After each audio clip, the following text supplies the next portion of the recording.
See, believe, achieve. This is former UFC middleweight champion of the world, Michael Bisping. Paddy the Baddy here, you're listening to Combat Sports UK. And you're watching Combat Sports UK. My next guest is back in action, UFC Fight Night, November 5th. It's Johnny Munoz Jr. back here on the program. Johnny, how are you? I'm doing good, man. I'm glad to be here, back talking to you. It's always a pleasure, man. Yeah, because that means you got a fight coming up, which is great. First and foremost, though, I see you're in the car. Where are you going right now? You heading to practice? So I actually just got done. I was training in Tijuana down here in Mexico. Like, as part of my schedule, sparred, did some different drills, striking drills. But I'm actually headed back to California because I got a training at 6 o'clock. But also got to run some classes and all that. So I'm always on the go, man. Yeah, no, for sure. How long's that drive for you from Tijuana to back home? It's only about hour, 40 minutes, hour and a half. Not too bad. Yeah, that's good. And do you have like one of those, I don't know what they call it in the US, but in Canada, we have what's called Nexus. So if I go to the US through the US border, it's faster. Do you have anything like that? So it's a little bit easier on the border, like when you go by, or do you just go the regular way? No, so I actually have global entry.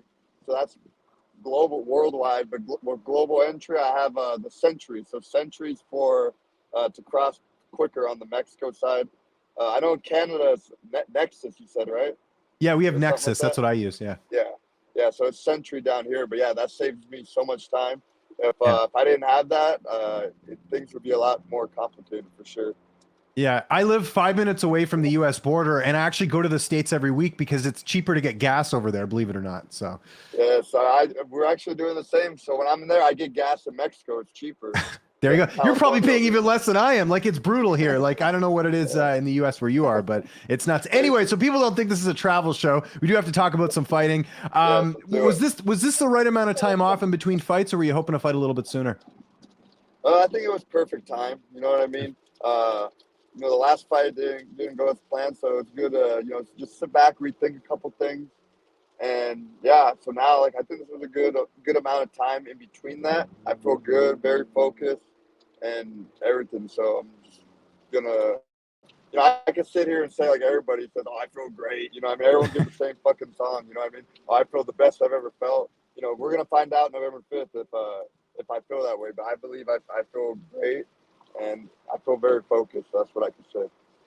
There we go. I like it. Let's talk about your opponent, Liudvik. 9-2-1 record. What do you know about him? How do you feel like you match up against him here? Yeah, I know he was on the Ultimate Fighter show. He's a tough dude. Like everybody in the UFC is tough, man. They got here for a reason. So I'm expecting a tough fight.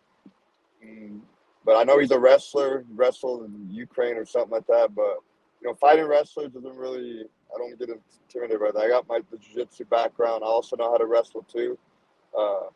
So yeah, I've been seeing him around at the PIs. I've been going to Vegas a lot, training with Brandon Moreno out there. So I've been seeing my opponent a lot at the UFC Performance Institute. And yeah, it's a little weird, I guess. But I mean, I'm not the kind of guy like, start stuff unless they had an issue with me. So I just keep it cool with them. Try to crack some jokes. The sense of humor is not all there, but I'll crack on some good shots on November 5th, and then we'll see how sense of humor is then.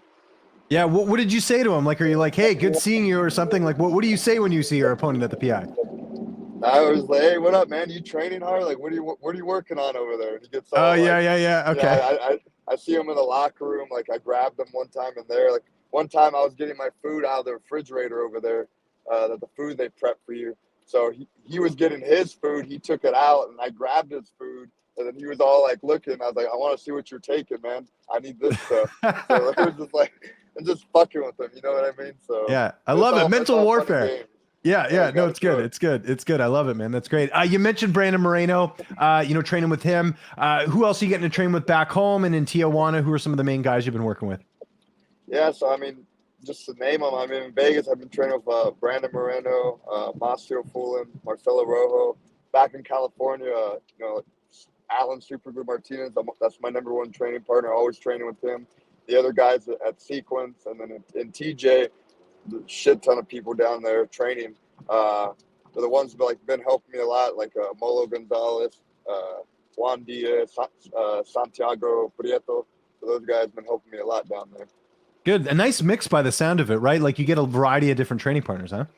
Yeah, it's a variety, which is good, man. So, they Yeah. help me a lot, different looks, and they try to emulate my opponent a lot. So I think that helps. That's key, you know what I mean? And they have no ego, but we're getting good, solid, hard work. So that's the most important. Yeah, that's awesome, man. Any focus on wrestling this camp? Or are you more just, concerned what you're going to bring to the table? Yeah, I mean, I'm more concerned what I'm gonna do. You know what I mean? I know what he's gonna do. You know what I mean?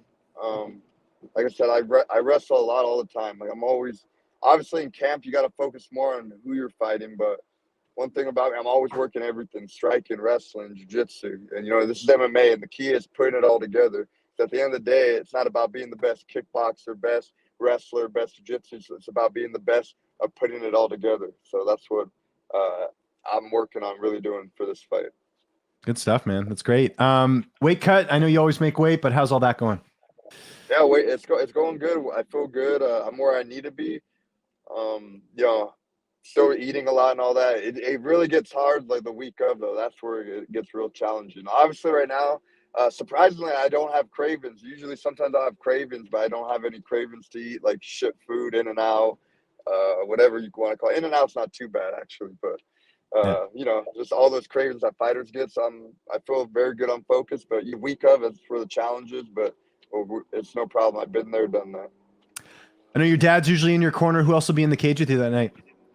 Yeah, so I'll have my dad obviously in my corner, Alan Superglue Martinez, which is my cousin, number one training partner, and I'm still working on the third. A couple of my coaches are having some visa issues, so I'm trying to figure that out right now. But hopefully that'll get resolved. But I have a variety of people. My coach, like I've been working with a Muay Thai coach down there, but and Tijuana. But if he can't make it, I'll find somebody. So we'll figure it out. There you go. How's this fight playing out? I know you don't like getting paid by the hour, and I know you don't sign a contract unless you feel like you can win the fight. So how's this one going down? Yeah, man. So I think it's gonna be. He's a tough guy. He's the pressure comes on forward. I'm not gonna back down. I'm just gonna hit this fucking guy until he falls or quits. And if he doesn't fall, if he tries to shoot him for his wrestling, I'm just gonna strangle him. So that's where I see the fight going. Either me subbing him, or we're just gonna go the 3 rounds, and every second of the fight, I'm just gonna keep winning, keep winning, keep winning. And I'm not leaving that cage. I'm leaving the cage with my hand raised, and that's the bottom line. I was curious, how many more fights you have left in your contract? This is the last one, so it was an important fight for me. And but at the end of the day, like for me, it's just more. I need to go out there and perform and focus. You know what I mean? Yeah. I don't really think about contract bullshit or what comes next. The main thing for me is being present in the fight. Because I know when I'm present, when I'm in the moment, I can't be beat. I think that's the most important. When I'm focused, I'm present. So that's what I'm really looking forward to, just showing up present, running my game, getting the victory. And then after that, we'll deal with what comes next. But I do see myself being in the UFC many more years to come. So. Yeah, and obviously it's nice you go out there, get a nice finish. That's going to be nice to go back to the negotiating table with, right? So there's that side of it too, sure. which is great. Before we get out of here, downtime. Are you watching any Netflix? I know everyone's into this Jeffrey Dahmer thing. What have you been up to when you get that little bit of free time?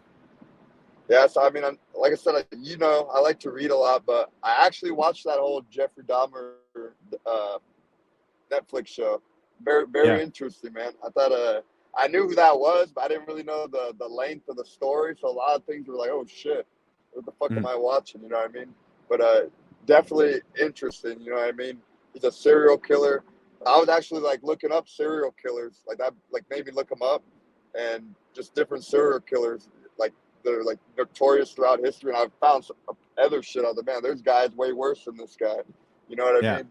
And I don't condone that kind of stuff. I don't think you should do that. It's more just a curiosity thing, right? Like, I mean, we're all curious because it's not normal, right? So of course there's the curiosity side of it. Yeah. But I mean, what I could say, fuck, bring that serial killer mindset in the cage. I'm bringing that fucking mindset November 5th. So there we go. 5th, it's going to be all legal in that cage. So if I got to get crazy in there, so be it.